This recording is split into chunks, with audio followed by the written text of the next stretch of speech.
आने वाली विपत्ति को आपने रोक दिया। तो याद रहे, बांध पानी को रोक सकता है, लेकिन ओवरफ्लो होने पर बांध टूटेगा जरूर।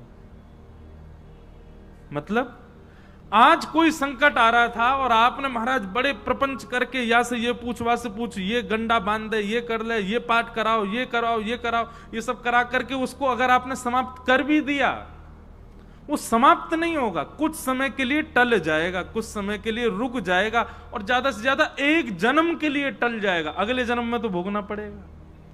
प्रारब्ध जब तक भोग नहीं लोगे तब तक वो रुकेगा ही नहीं, भोगना पड़ेगा। इसलिए मैं कभी कभी कथा में एक बात कहता हूं कि भाई, छोटे मोटे दुख, छोटे मोटे पीड़ा, छोटे मोटे संकट जीवन में आते हैं ना, उसको भोग लिया करो तुरंत। कुछ समय आपके अनुकूल नहीं चल रहा है, कोई बात नहीं, अपने ऊपर विश्वास रखो, ठाकुर जी पे विश्वास रखो, अपना कार्य करते चलो। कुछ समय की बात है, ठीक है, भोग लो उसको। कुछ समय बाद जब आप उसको भोग लेंगे तो आप अपना प्रारब्ध ही नष्ट कर रहे हैं। अगर कुछ क्षण के लिए उसको आपने रोक दिया तो कुछ दिन बाद भोगना पड़ेगा, उससे निवृत्त तो नहीं हो सकते। और ये बात हम कोई अपनी मनगढ़ंत नहीं कह रहे हैं।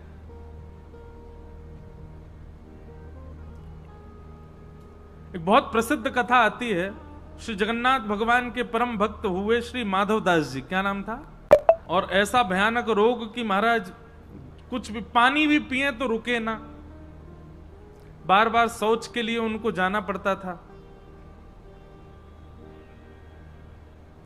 लेकिन वो इतने बड़े भक्त थे ठाकुर जी के, श्री जगन्नाथ भगवान अपनी ब्रह्म वेदी पर झूमते थे।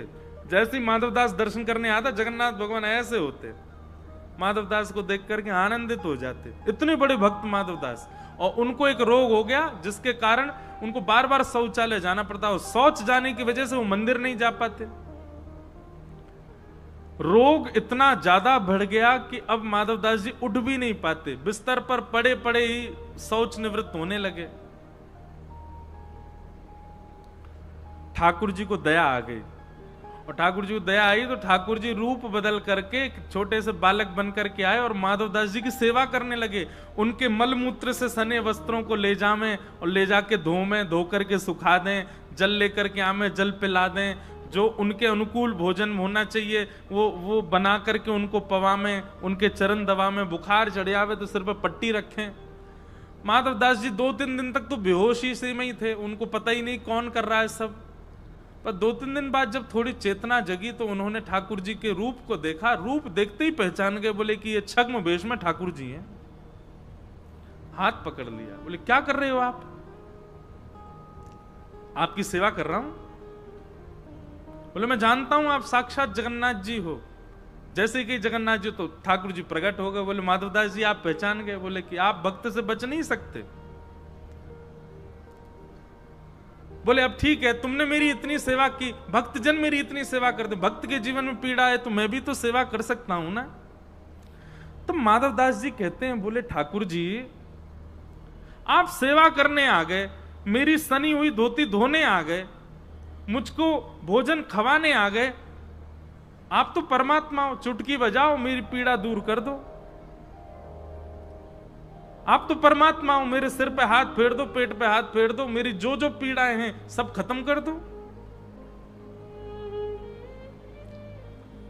तब श्री जगन्नाथ भगवान कहते हैं नहीं माधवदास, ये तुम अपना प्रारब्ध भोग रहे हो, किसी जन्म का कभी का कोई दुष्कर्म है तुम्हारा जो तुमको निवृत्त, उसको यहीं तुमको निपटा करके जाना पड़ेगा। अगर मैंने इसको यहीं रोक दिया, तुमको स्वस्थ कर दिया, तुमको मंगल कर दिया, तुम बिल्कुल उचित हो गए, तो जितना प्रारब्ध बचा है उसको भोगने के लिए तुमको फिर जन्म लेना पड़ेगा।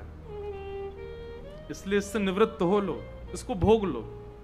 हाँ, मेरा आश्रय लेकर के भोगोगे, मेरा नाम जप करके भोगोगे, तो जो 5 साल में खत्म होगा वो 5 महीने में खत्म हो जाएगा, जल्दी जल्दी भुगवा दूंगा।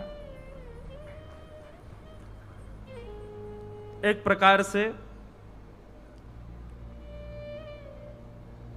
जिस कार्य को होने में 5 वर्ष लगते हैं, ठाकुर जी का नाम आश्रय करने से, ठाकुर जी की शरणागति लेने से, ठाकुर जी का नित्य दर्शन, नित्य कथा श्रवण करके अपने मन, बुद्धि, चित्त और अपने व्यवहार को सुधारने से ठाकुर जी को इंडिकेशन मिल जाता, अब ये सुधर रहा है, अब इसने दूषित कर्म त्याग दिए हैं, अब ये सही मार्ग पर चल रहा है। तो ठाकुर जी बस इतनी आज्ञा कर देते हैं प्रारब्धों को कि अब इसके जीवन में 5 वर्ष नहीं 5 महीना लगाओ, बस 5 महीना में सब खत्म करो जितना भगवाना है इसको।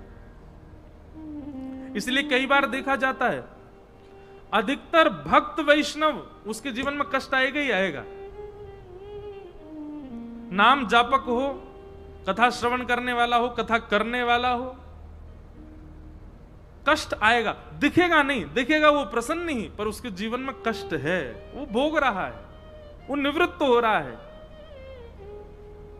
इसलिए मैं प्रार्थना करूं भैया, नाम जप करो, ठाकुर जी की कथा सुनो, और कहीं अंतिम श्वास निकल गई और वहां से पहले अपने दूषित विचार, दूषित व्यवहार, दूषित स्वभाव को नहीं सुधार पाए तो बहुत पछताओगे, पहले ही सुधार लो।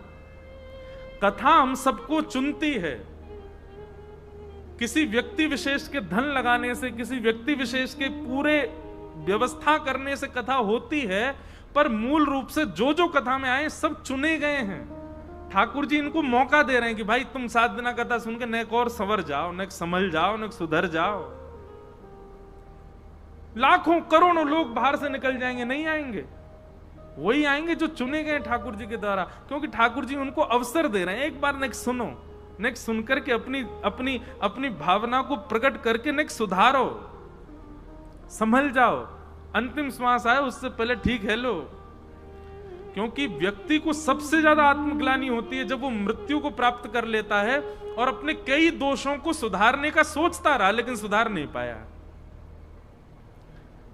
और उसी आत्मग्लानि की वजह से ठाकुर जी उसको फिर भेजते हैं, जा अब इनको सुधार किया, लेकिन उनको तो क्या सुधारे, वो दूसरे फिर और बना लेता है नए।